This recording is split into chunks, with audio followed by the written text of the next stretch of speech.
My name is Celine Rogers. I'll be your host for the night. I'm so excited about this show. Linda is my hero, and Vaughn is wonderful. I love him so much, and I'm ready to share them with you guys. You're welcome. They were just going to do the show for me, and I was like, don't let other people know. I'm a giver. I'm glad you all came out tonight. On the way here, I drove past the HOV lane, and I realized that, I'm not sure if you've noticed, but the HOV lane is the only traffic system that punishes people for being alone. And that bothers me. Like, if you show up in a couple, the HOV lane is like, you guys are wonderful right this way. It'll be a great trip. But if you show up by yourself, the HOV lane is like, why don't you go sit in traffic? Think about why there's no one in your car. I might be projecting. I had a bad time in high school. But it does sound like something my mom made up to scare me. Like, well, maybe if you had a husband, you could get places faster. Maybe if you had children, you wouldn't spend half your life in traffic. Maybe if you were a true believer, Jesus Christ could be your co-pilot.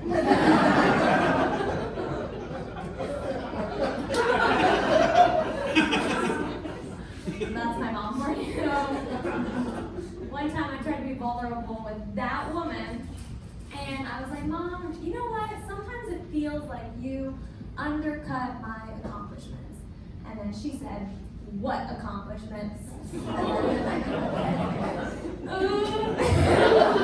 was like, let's go back to talking about Jesus being my co-pilot. The other day, I watched a movie for the first time. It was from the 80s. It's called 3 Men and a Baby. Have you seen it? Yeah. Seen it.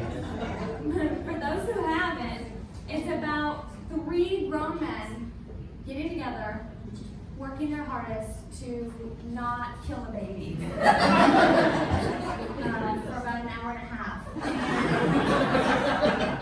My first thought was like, maybe the bar for men is too low. Perhaps when all of society is like, did you guys not kill that baby? You deserve a movie. Love you, Ted Danson. He's here. Wouldn't that be amazing? Yeah, okay. I also went to the Dallas Museum of Art for the first time recently. Have you been? Has anybody been here? No? Well, okay, perfect. So I'll tell you how it works. I've never been. I learned that this is how art museums work. I didn't know this, but it's all just a competition to like see who's more cultured. So now you're prepared. This is how it works. If you show up to a painting at the same time as someone else, whoever looks at it longer is smarter. I'm serious. I'm trying to help. No, but seriously, anytime we were looking at the painting and someone left before me, I was like, ugh, they don't get art. Something went over their head. And anytime I wanted to leave first, I was like, what am I not seeing? I thought it was just a boat. Is it a metaphor? I'm nervous. I was in a standoff actually at one painting with this older woman. She was like in her 80s, and I was like, surely I can stand longer than her, you know? This is mine. I thought I was winning. She started to walk away, and I was like, don't worry, babe, you'll get the next one. It turns out she was going to sit on the bench behind me to stare even longer. I was like, all right, Myrtle, I'll get the next one. Last year I went to New York City for the first time. And I took my first boat tour there. And I learned so much about New York City, but I learned way more about boat tours. Someone is lying to these people. The people who lead boat tours, they think they're commanding battleships. Evidence, he was wearing head-to-toe uniform. He was wearing a hat, shiny shoes. I don't remember if he had medals, but he was walking like he had earned medals. I was like, you're a boat tour captain. I stepped on board and he was like, ladies and gentlemen, welcome aboard the Wave Dancer. You can call me Captain Carl. I was like, Captain? Don't really know if you've earned that title. Boat tour. Then at the end of the tour, he stood at attention by the exit ramp, waiting for us to thank him for his service. And we did. But only because it felt very expected. Yeah, I didn't even know what to say. I was like, whew, thank you so much, Captain Carl, for driving us in that circle. Yeah, you did great. Have a good night. Good job. And I'm so sorry. Every time I do that joke, I'm nervous that there's a boat tour captain in the audience. I'm so sorry. Thank you for your service if you're here. It wouldn't bother me so much, but I never see that same energy for bus tour drivers. You know, like that's what bothers me. I'll never go on a bus. I've never been on a bus where the driver goes, "Ladies and gentlemen, welcome aboard the Asphalt Belter. You can call me General Gary." Like, they don't give themselves titles. That's why I respect them. Here's the thing. I think if Boat Tour Carl gets a title, I do think we all deserve titles. I think if you work in the food service industry, you can be a food tech general. If you work in therapy, you could be a sad Merle. And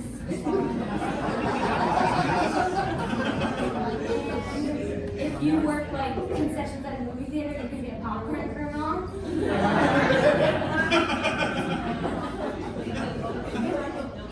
I'm not a super edgy comic. Not sure if you picked up on that. Not a lot of hot takes. I talk about roads, I talk about popcorn kernels. It's my dream. I'm hoping to one day offend someone. I'm waiting to like leave a show and run into someone in tears who's like, "How dare you? My father was a popcorn kernel." It hasn't happened yet, but fingers crossed. I'm also going to fill the men in the room tonight in a little secret. All the women already know. But it's why women go to nightclub bathrooms in groups. It's because you're helping each other make very important decisions. Okay? I'll tell you exactly what you're going to see in any women's nightclub bathroom any Saturday night. Okay? There's going to be a woman named Stephanie, always, telling her best friend to quit her job. She's like, "Girl, they do not respect you. They don't give you enough money. You can do better." They will share a stall scrolling through LinkedIn together. They will send an email to her boss right there to the tune of Pitbull. And if that sounds far-fetched, just know I did quit my job a few months ago. And Pitbull is a very specific reference. At the same time, in the other corner, there is another Stephanie telling her best friend to dump her boyfriend. It sounds exactly the same. I heard yes. She's like, "You're with somebody, okay." He's like, "You're not allowed to go to the bathroom." But she is, and Stephanie is telling her to dump her boyfriend, and it sounds exactly the same as the Stephanie telling her friend to quit her job. She's like, "Girl, they do not respect you. He does not respect you. He also doesn't give you enough money. He's a boat tour captain. You can do better." Thank you for your service. I also realized, I was talking to my mom on the phone the other day. I don't know if this resonates with you guys. I realized that the way my mom talks about God, it sounds a lot like the way victims of catfishing talk about the victim catfishing. I was talking on the phone to my mom about her relationship with God, and I was like, "Hey Mom, you've been talking to this guy every day for 10 years, but you've never met him in person?" No, that's not that weird. A lot of relationships don't start in person these days. That's fine. Do you have a picture? He doesn't have any pictures. He's a painting? Oh, he's that guy in your living room? Okay. He's cute. I mean, I don't have to find him cute if you do, right? Yeah, that's great. If you're happy, I'm happy. Wait, you're giving him money?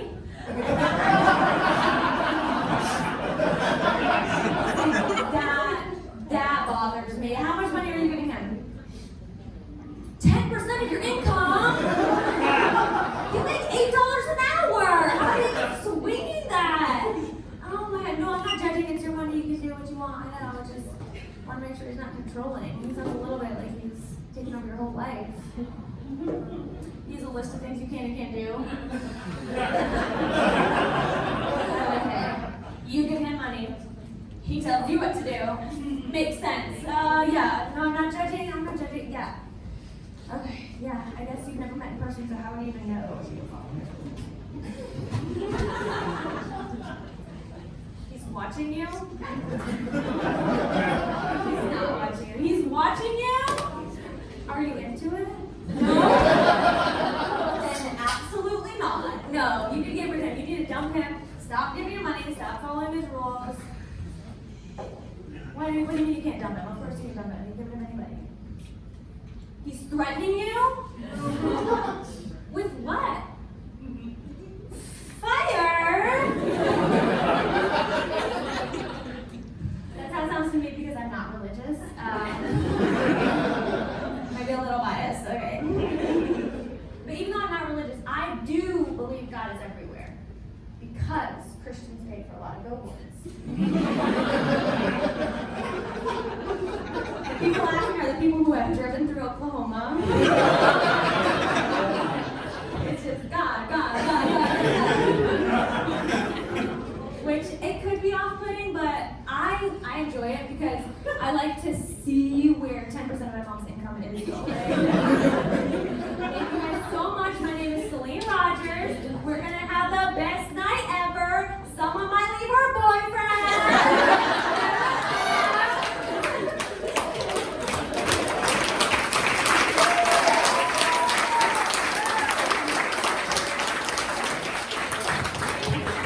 Beyond thrilled to welcome to the stage one of my favorite comedians of all time. And I'm not just saying that because he owns the comedy arena, but it doesn't hurt.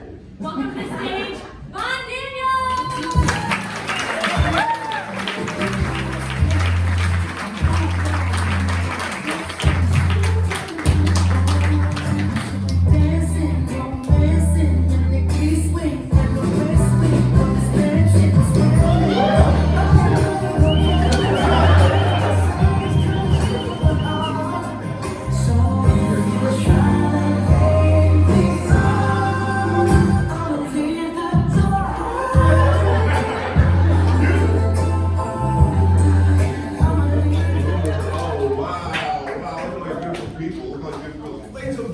Celine Rogers, ladies and gentlemen.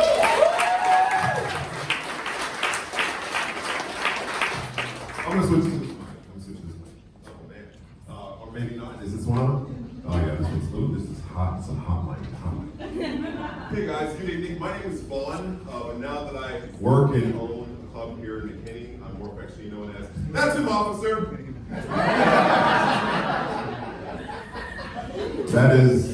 That's him. I'm gonna switch back to this mic. Okay. All right, let's try this one. Hello. Voice up. Which one are you gonna pick? Tell me which one and I'll use that. You want me to use this one? Or do you want me to use this one? Left hand. Number one? Or number two? Number one. Number one. Ladies and gentlemen, let's give it up for mic number one. All right, so now that I own a club here in Mckinney, I am part of the Chamber of Commerce. I am what you would call diversity in Mckinney. I am the diversity. You guys are in a black-owned business, so thank you for supporting local comedy.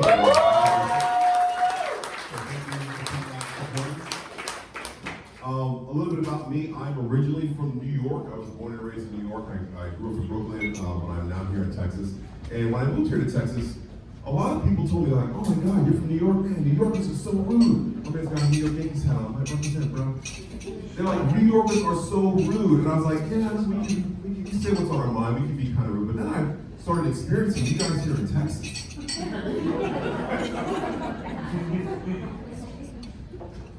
You guys are rude too. So I don't know where that came from. Only Yorkers rude. You guys are rude. So I don't know if you've noticed, but I'm tall. I'm a tall guy. I'm over 6'6", and I'm a black guy. So, believe it or not, people always want to remind me that I'm a tall black guy. I mean, I have people that come up to me like, "Wow, you're tall. How tall are you?" Well, I don't tell people how tall I am because if I do, it just turns into an argument. Regardless of what I say, they want to tell me somebody who's taller or somebody who's shorter. I don't care. But it's always the same same conversation. And then it's like, wow, how tall are you? I would say, I'm 6'3". Man, you ain't 6'3". You can't be 6'3". My Uncle Carl's 6'4", and he's way taller than you. Why'd you ask me, Norman? And it's so rude, because it's always followed up with, did you play basketball? Did you play basketball? I was like, no, I didn't play basketball. I didn't go that route. Oh, man. Man, if I had your height, I'd be playing for the Mavericks right now. That's not how that works. You just don't show up to practice and be like, hey guys, we talk. When do I start? It's just rude. It's just rude. And then I'm like, you know what? This energy doesn't come from any other class of people. You would never go to a heavyweight guy and be like,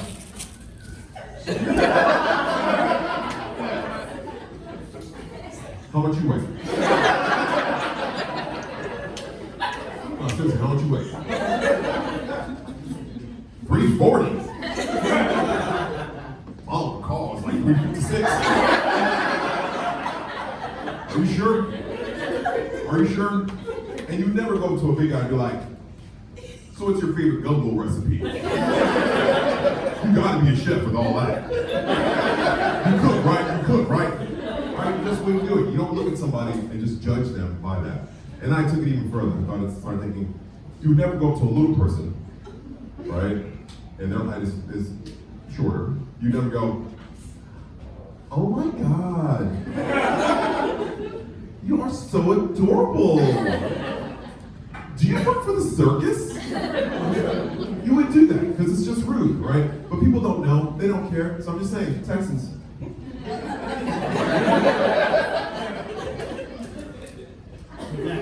You're rude. So a little bit more about me. Being that I work in New York, and now I left my corporate job to open up this place, and I love it. And when I was younger, I had lots of different jobs. One of the worst jobs I've ever had was working at Taco Bell. I worked at Taco Bell right across from Hofstra University, which is a college. And at that age, I was 16 years old, and people that come to bathrooms in colleges, they don't care. It was my job as a 16-year-old to clean it up. And I told myself, you know, when I get older, I'm going to become successful, and maybe open my own business, and I'm not going to have to clean bathrooms anymore, clean up after anybody. And now I own the comedy arena, and I still clean bathrooms. Life goals. So, let me share a story with you about somebody else's rude. Now, Texas, you guys don't own rudeness. I went to a little town called Ardmore, Oklahoma. Anybody know that?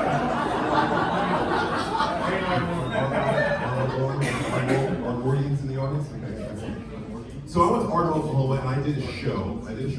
In Ardmore, and after the show, I had this really nice gentleman in a MAGA hat and a big belt buckle and most of his teeth. Come up to me and said the sweetest thing to me. He's like, "Hey, Mike, you know what? For a colored fella, you sure do talk white." Wow. So, of course, I said what any other educated black man in my situation would say. I would say, "Thank you, sir. Now, give me your wallet." I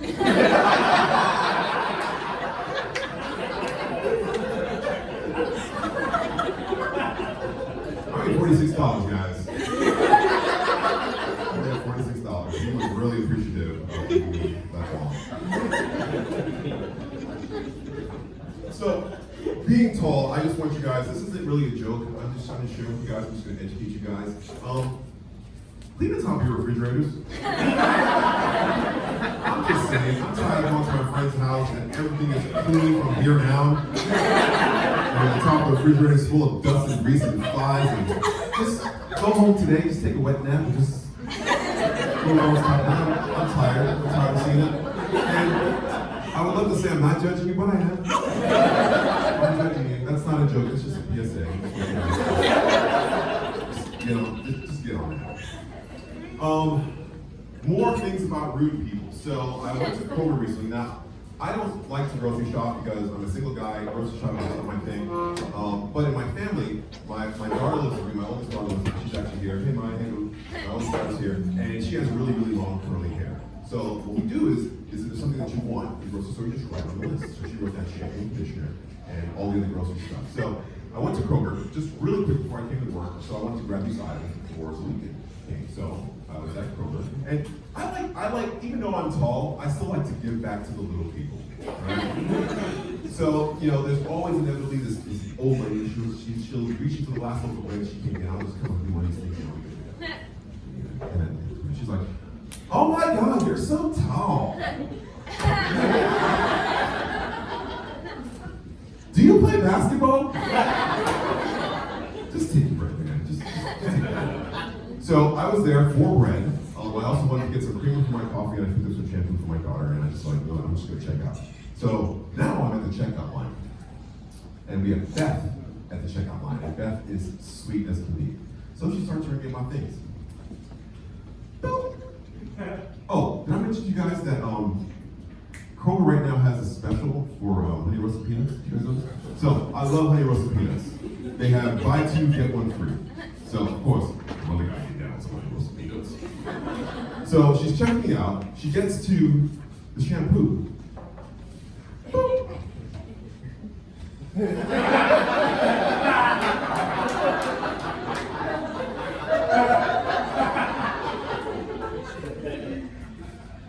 Shampoo? What do you need shampoo for? And I was like, my nuts?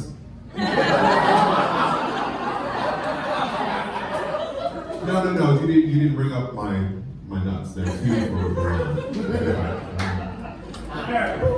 And I said, of course, being a comedian, the shampoo is actually for all the other hair.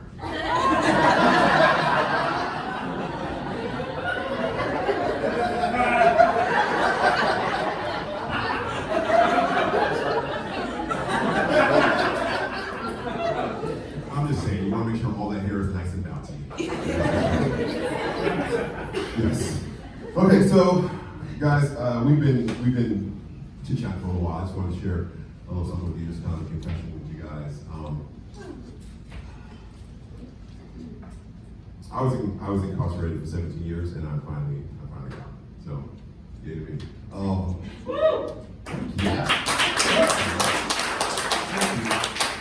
yeah, I played 17 years of a long marriage, and I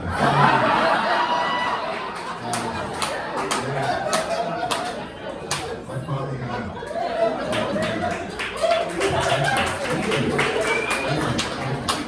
I mean, there was no outside constant visits.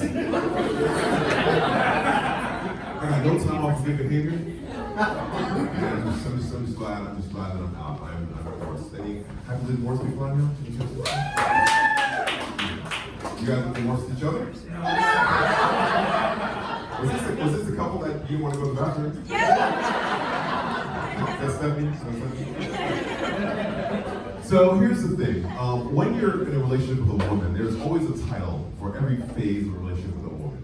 And so you have like, oh, this is Stephanie? Stephanie? No, I'm just kidding. I'll use her name. This is Jennifer, my girlfriend. She's just my girlfriend. No, this is Jennifer, she's just a friend. Jennifer, my girlfriend. And then progresses, oh, this is Jennifer, my fiance. And this is Jennifer, my wife. And then from wife, you go from wife to ex-wife. There's nothing in between. There are no titles between wife and ex-wife. And I started thinking, there should be some titles. If you no longer love this person, you don't really feel that marriage in your heart anymore. So I came up with my own names. I would say, this is Jennifer, my fiance ex. This is Jennifer, my ex-to-be. Or my favorite, this is Jennifer, that bitch who's trying to get half of my comedy club.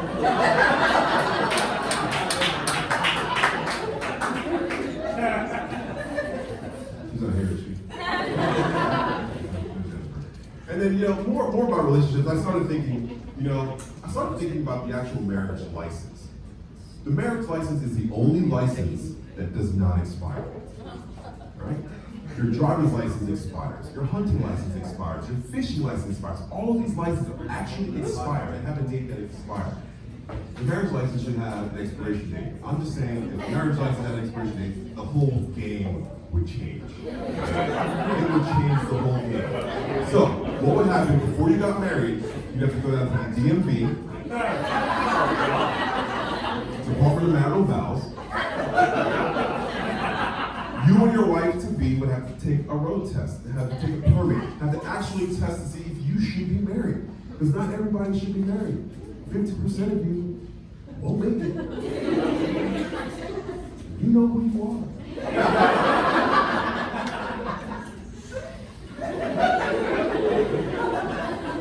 I won't point you out. But here's the thing. If they had to go and take a test, and now after they pass it, if you pass the test, now you have to go to the DMV, you have to stand in front of the blue screen and the camera with your wife in hand and have that picture taken. Now, the DMV will send you a card, just like your driver's license, that now must live in your wallet. You and your wife, side by side, where it says married, the date, and everything. Now, I was like, this would be awesome. This would definitely cut down on a lot of cheating. Right?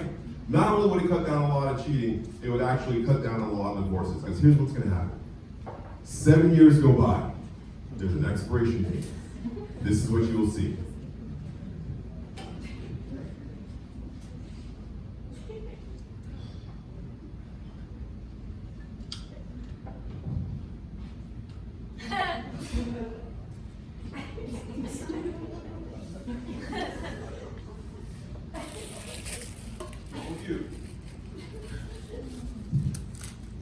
Honey, it's our 7-year anniversary. You know what that means.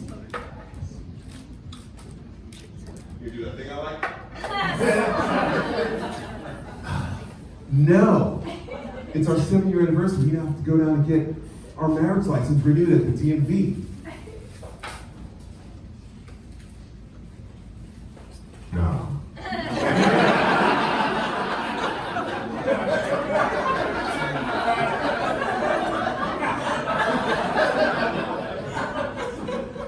We're not doing that this year. I'm just gonna let it last. I'm on Tinder right now. And then I started thinking, man, this would be the flip side of that was like, I'd get guys that just like, you know, I'm not really a good husband, but I'm gonna go out there and cheat anyway. This would definitely change the game for those women. Cheating would never even happen again. Because this is how this scenario would work out. You got me, I'm like, you know what, I'm gonna go to the club, I'm gonna go see some fine honeys, but if you're married, that changes the game, right? So you got the club, you're like, hang out with your boys, like, oh man, dude, look at that girl over there, she's smoking hot, she looks good. Man, should I go talk to her? Dude, you're married. Yeah, but whatever, man.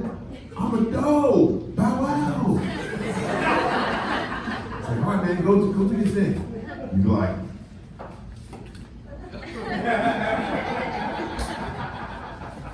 what's up, girl? My name is Vaughn. I was wondering if I could buy you a drink. She'd be like, I need to see some ID if you want to get with me. Busted! Busted! Because now you got to pull the license and there's your wife. Right? So I'm saying that would definitely change the game, and I think you guys should write your congressman or your statesman or whoever you need to write and have that passed into a law, because that would save so much money on a lot of different things. So I'm single. Now I'm out there in the dating game, so it's a lot different than when I first got married. But now I'm older. I got a little bit more swagger, I got more confidence than before. I mean, I am debt free. I don't own any debt. I am disease free. I'm just saying. All right, this isn't a joke. I'm just looking right now. Just see who's out there. So, you know, I'm on the Tinders, I'm on the apps, and I started thinking to myself, I was like, you know, I was going through the apps, and I'm on that Tinder one. You guys, the Tinder one with the thing you swipe to the left and swipe to the right. And I'm finding out that these women on Tinder, they're like ceiling fans. Because they'll just blow on anything. I'm just saying. And the light is just kind of dim. Not a lot going on. I apologize if you're on Tinder and if I'm offending you, because I'm on Tinder too. But like Celine, I am not very religious. I'm not very religious at all. And but I'm on that Christian mingle, yeah. Man, those Christian mingle girls are free. Oh my goodness, they are freaks. But they're more like air conditioning units. right? They're more like air conditioning units. They're way more high maintenance. They cost way more to run and operate. And they're really cool if you come inside. Stop.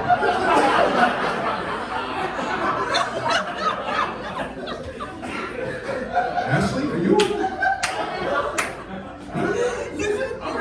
You're single, right?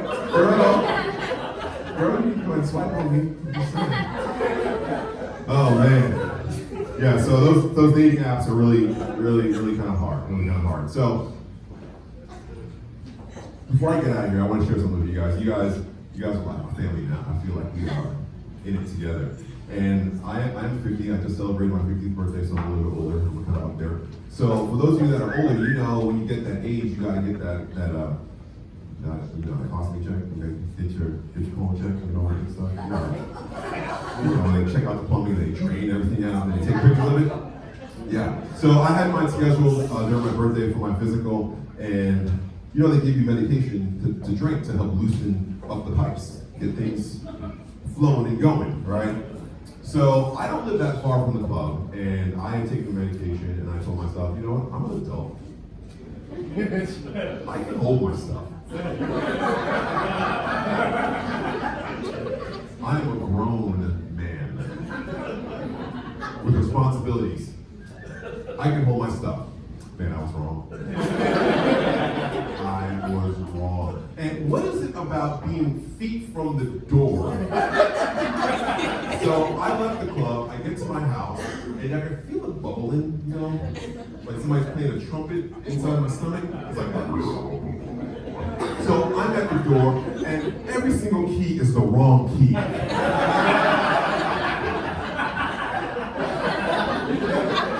And I'm breaking out in sweat. I'm just hot, I'm cold, I'm sweating. It's just, everything is just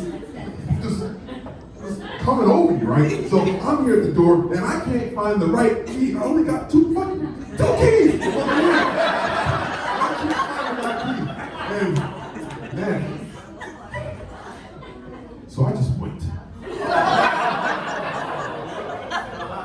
Yeah. I figured I just bought shampoo. Ladies and gentlemen, that is my time. My name is Ron.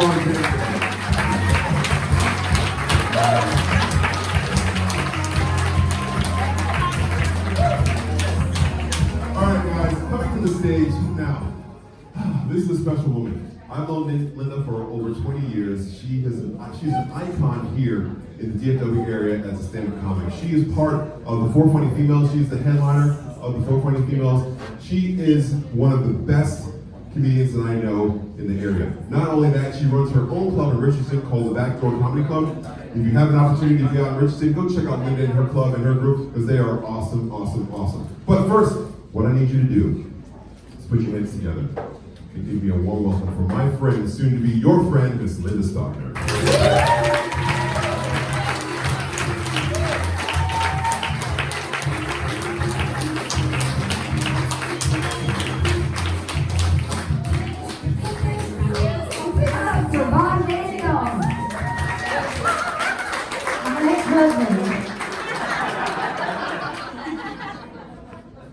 What about Celine earlier? Give it up for Celine, please.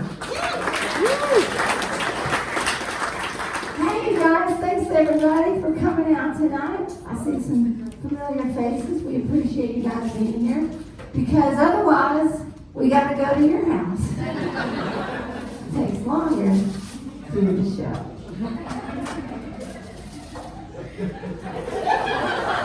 You guys look scared. Y'all have that same look I see in all my family reunions. Is she okay? I know I'm a little weird. I asked my mom. She said, "No, honey, you're not weird. You're just quirky." I'm like, "Yeah, I'm quirky." And I looked that up in the dictionary and it said, "Not normal." Yay, Mom. At least I'm a comedian that kind of works, I'm like a quirky surgeon. Or a quirky cop. Freeze. Just kidding. It's not even a real gun. It's just my finger. Silencer.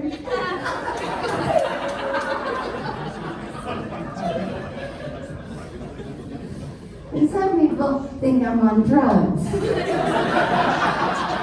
Which would be you guys.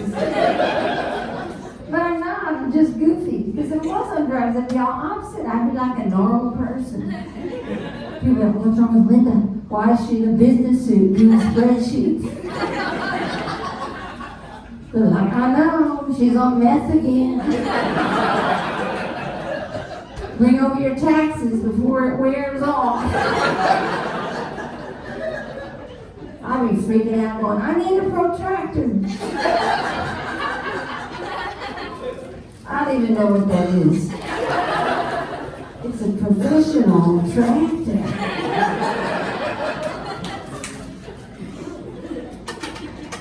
You guys are nice. I grew up in Oak Cliff. Anybody here from Oak Cliff?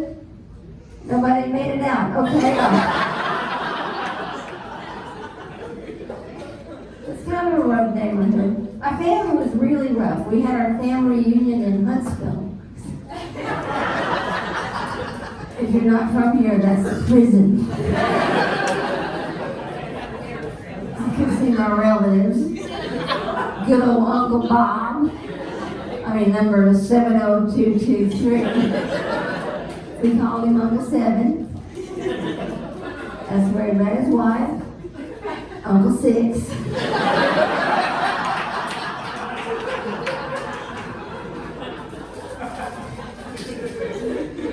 They're very happy in Oak Cliff.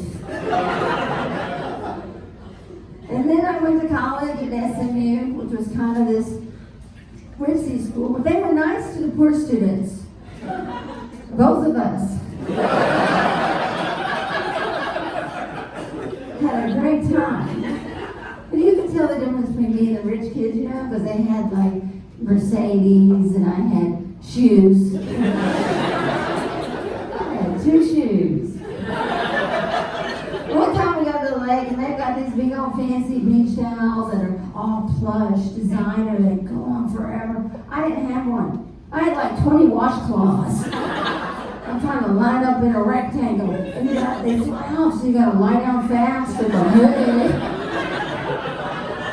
stay the whole day like that. Yeah, good, go ahead. And I'm adopted. I was adopted when I was a little baby. But now they're looking for my birth parents. Do I look like anybody you know? Nobody? Sir? You answered that very quickly. No. Nobody I know, Oh, thank you. And the weird thing is, my parents were like 60 when they adopted me. 60. I didn't know how they pulled that off. They were so sweet, but I don't know how they pulled it. I don't know if they got a deal or had a coupon, some kind of senior discount. But you know, like a new mom's all worried about her infant baby, so she's always running there in the middle of the night, checking to make sure it's still breathing. That's what I do with my parents. It was like, Mom. She's like, what? You're alive. Yay. And other kids will make fun of me. You know what? My daddy got a big promotion this week. I'm like, yeah. Well, my daddy got successful cataract surgery. That's what I'm talking about. Vision. You know when you're a little kid, you copy everything your parents do. I was the only little kid who was afraid of breaking a hip. For real. My PE teacher, Linda, you gotta do PE. What about my hip? I can't risk it, lady. When it came to cereal, all my little friends like Captain Crunch and Fruit Loops, not me. I like shredded wheat. And I'm not talking about the cute little frosted mini-wheats. I'm talking about that big old brick. That bale of hay. Tastes like 4 gallons of milk just to soften that baby. Have you ever had shredded wheat? You have, sir, haven't you?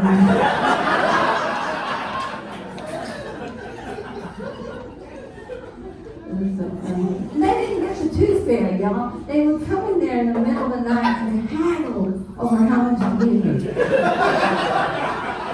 At the foot of my bed, I'm like, quarter, 50 cents, quarter, 50 cents. I'm like, $1. It never worked. Finally, my daddy would take a quarter and he would shove it underneath my pillow, but he would announce it. It's supposed to be a secret. He's like, this is from the tooth fairy. And he still wanted credit, but she borrowed it from me.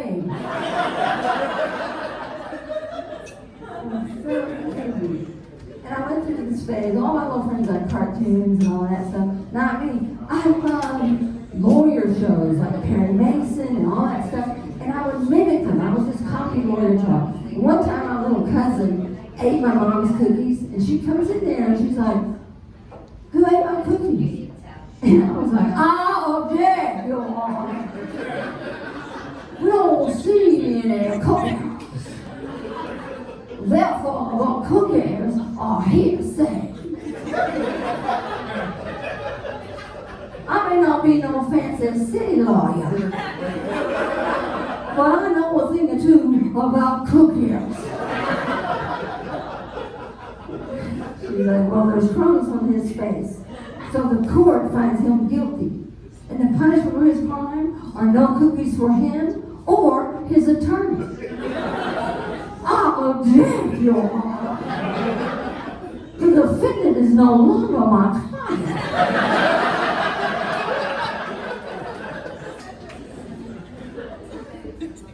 How you doing, sir?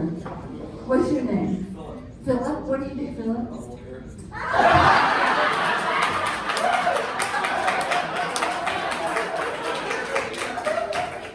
I did that just for you. Okay. Well, come on. What are the odds, right? Did you want to be a lawyer when you were 6 years old? Not that kind. What kind of law do you practice? Personal injury. Oh, okay. Yeah, okay, sorry.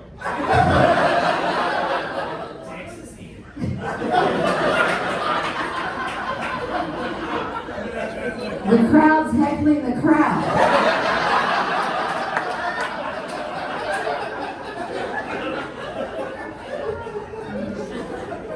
I love it when that happens. You're waiting all night for that conversation. I bet I can use Texas hammer somewhere. Well, what's your name, sir? Matthew. Matthew, what do you do? I'm a real estate appraiser. Okay. Yeah, nobody knows what that is. Texas hammer doesn't help you at all.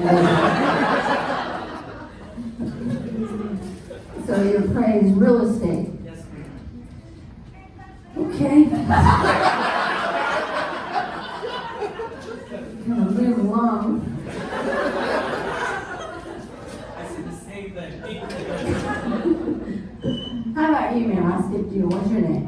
I'm Sherry. Sherry, what do you do? Dental hygienist. Okay.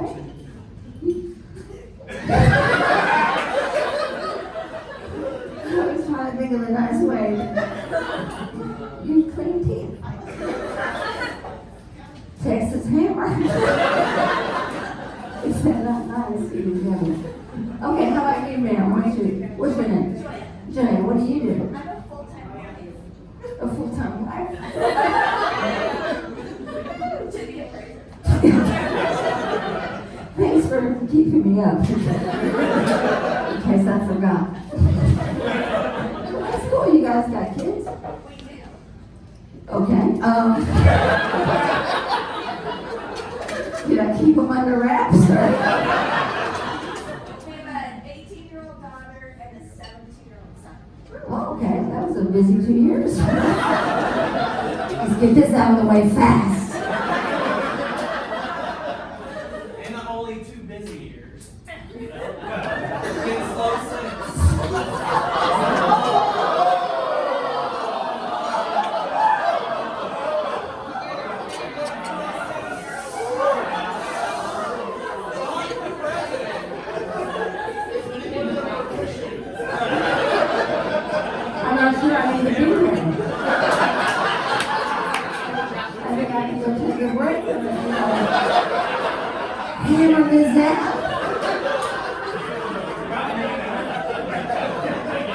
you were not the Texas Hammer.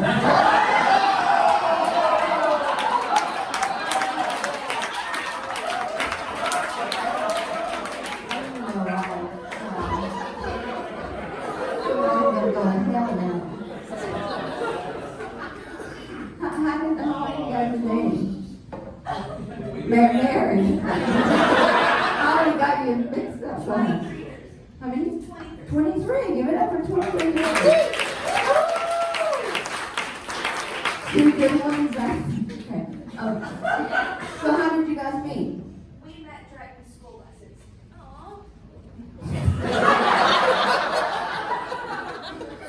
Very nice. In Markmore, Oklahoma.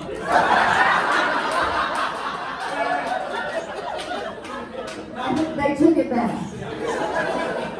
Well, that's cool. So did you just like pass each other and then I rode? drove my bus, and he helped me out the wreck. You wrecked your bus?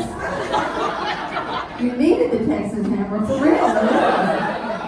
So you wrecked your bus trip, hey?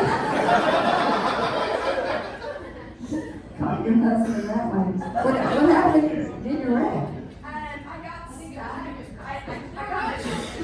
Yeah. I got my bus stuck. Between two other buses.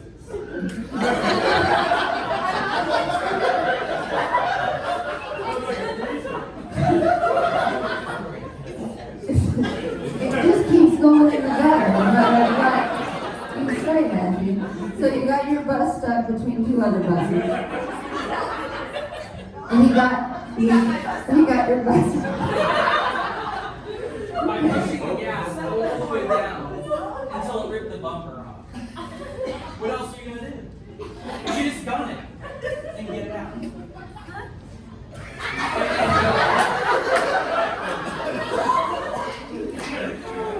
This is great. I'm so glad to meet you guys. Now we know how you look. And I don't feel so bad because my boyfriend, he's all mad at me now because I accidentally slammed his hand in the car door and then dragged him for 3 miles. But I didn't see him. I mean, I heard something, but it was real faint. It was just barely.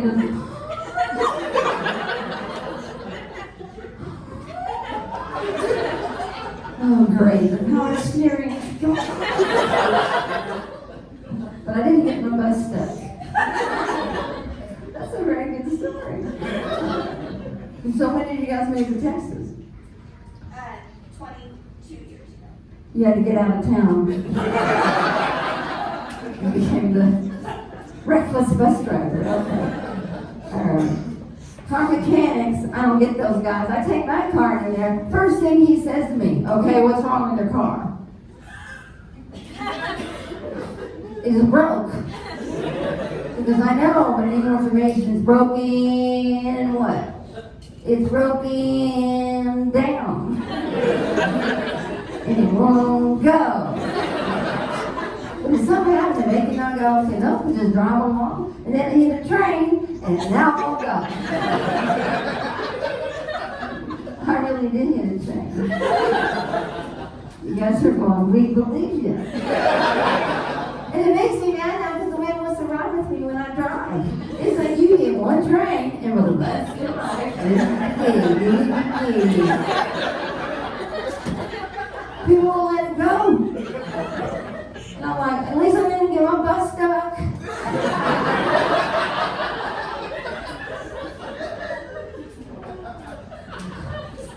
What happened? I was just driving along, and then I couldn't see, so I was just going to ease forward a little bit so I could find out where the train was, and it was like, okay. And I think I found the train. And then I went left for a long time. I'm out in the middle of nowhere going, oh great, now how to get back? I had to hit another train.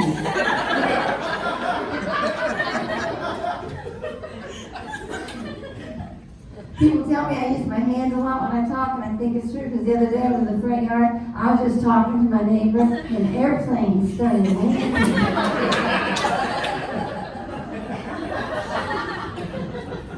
And there are these little birds that were singing outside my window, and I was wondering, think there are any bad bird singers?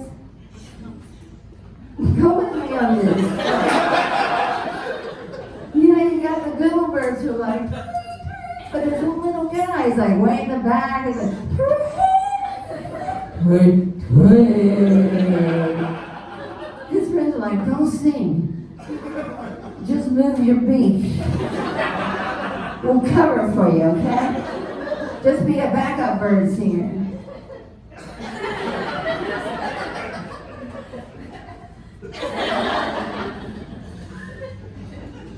You guys know what June bugs are?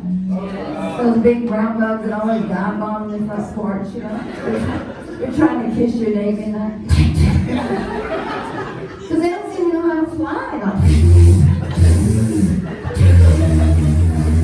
And they just hold on in their clothes for dear life. Right?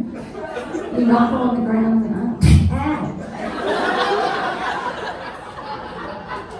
The June bug got me. Got me in the eyeball. In my lazy eyeball. Growing up, everybody thought I had a lazy eye. For this I was lazy, but it wasn't that this I was lazy. It's just that the other eye was real excited. All the time. My right eye, you miss it? How you doing, sir? What's your name? Curtis. Curtis? Have you ever been in a crack house? Me neither, but my car broke down in front of one, and I thought, well, I'm here.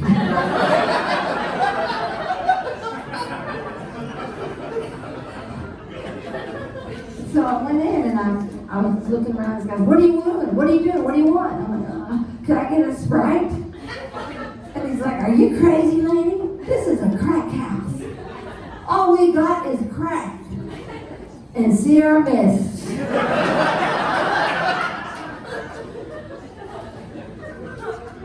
What do you do, Curtis? You're a bum? Are you hiring? So I think I could do that. Just saying. How long you been a bum? Just this year. Oh, this year, okay. Started to go back to school. Oh, okay, where do you go to school? Massage Institute, North Texas. Massage Institute. That's a tough studies. Okay. Well, that's cool. So, so you've been studying for about a year? Just since this year. Okay. When do you graduate? April, next April. Okay, this is about a year. Okay.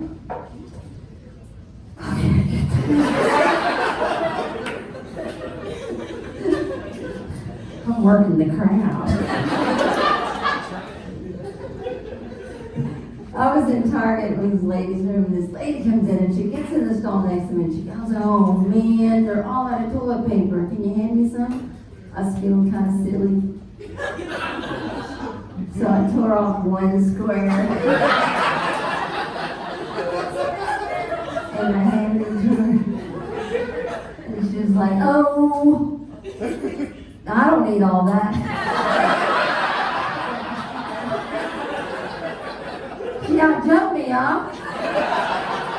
That was my joke. And a couple of weeks ago, I was in this hotel in the ladies' room. You know how you go in and you kind of just look underneath to see if you see anybody? And I did that, and this lady looked back. For real, she was like, hey, I'm a real estate appraiser.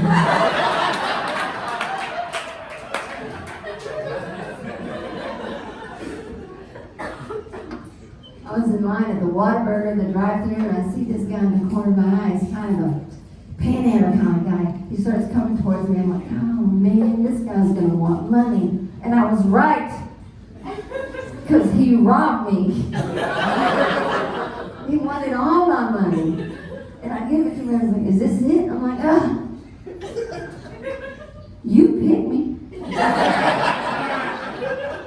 I mean, what were you thinking? Woohoo, 93 Honda, jackpot.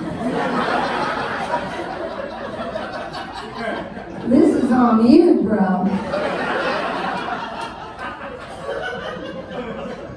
And I was on that show, America's Most Wanted. Hold on, not as a criminal, but like as a witness. And what they do is they like blur your face and they distort your voice so that people won't know that it's you. But I was so nervous that people could still tell that when they asked me the questions, I answered them. They said, you don't have to do that, man. We'll distort your voice for you. Damn it, you gamble.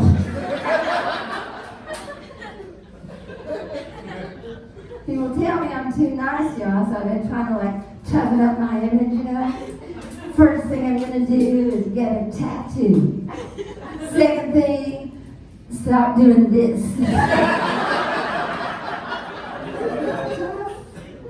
But I go to the tattoo guy and he said, right here I wanted to say Big Thug, but I'm ticklish. And it came out Big Hug. Like, you want a hug? I'm like, yeah. I've been having trouble sleeping, y'all. So my friend said I should count sheep.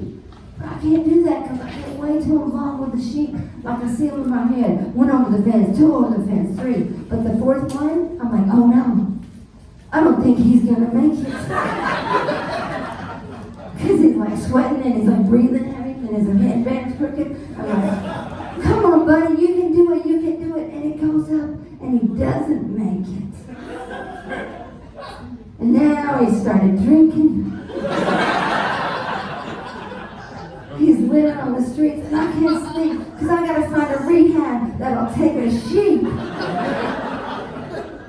There's one in Allen.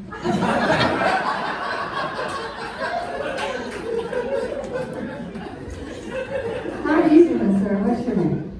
Malcolm, what do you do? Truck insurance. I know some former bus drivers. They're not the same. Huh? Okay. Are you from here? Where are you from? Originally from Iowa, but I live in Frisco. Okay. So you flew in for the show. You flew him in. That's my son. Okay.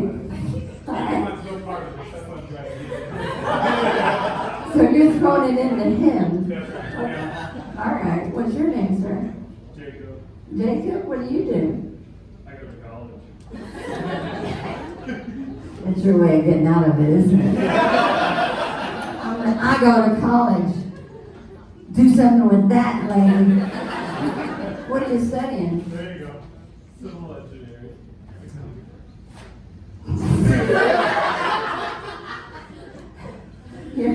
You're impressed, okay? If you ever need a massage therapist, when you're doing all that, I know somebody. Come April, he's your guy. I wouldn't worry with him right now. He seems way too happy. Yeah, it's like, well, that's cool. So where are you living now? Ames. Ames?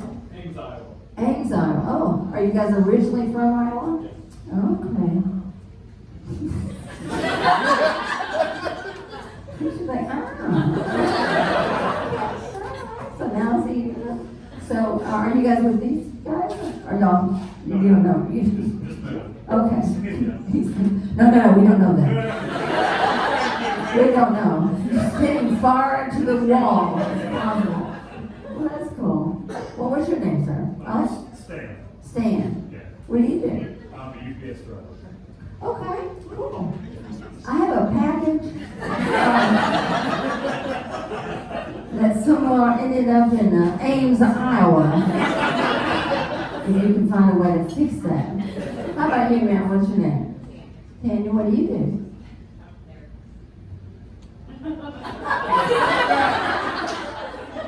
If you need any help, you work in a business or just freelance? Private practice, okay.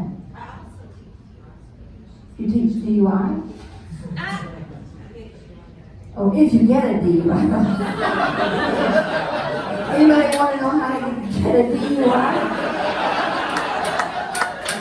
I got a hookup for you. I'm just playing. Well, my car wouldn't start, so I had to use jumper cables. Have you ever used those? Sir? Thanks. I don't know how to hook them up. I mean, I know it was under the hood, SMU. But it's a big hood area. But I finally got the battery things. We got one. The one goes here. So the other one, that's wrong. That's the wrong place. The place with the fire, that is wrong. Because if your hair goes, you messed up. Because it shouldn't hurt to start your car. Even though clip, it shouldn't hurt. You wouldn't want to go anywhere. Hey, Lynn, it's time to go. You hurt me. My friend's like, well, the black thing, he goes on the ground. Okay. Nothing happened. Except this little squirrel comes by. He's like, hey. Are you okay, little buddy? He's like, you almost killed me. And now I can talk. And then I had like 300 squirrels in my front yard and they're all going, Jimmy! Jimmy! I mean, because they couldn't talk yet. You guys have been so nice. And I want you to know you're all welcome on my planet anytime. Because it's not that crowded. It's just me and Matthew. I went to my high school reunion, this guy comes up to me and says, you know what? I had a crush on you back in the day. I said, really? He goes, yeah. All my friends like the sexy girls, but not me. So I dragged him for 3 miles. Thanks a lot, everybody.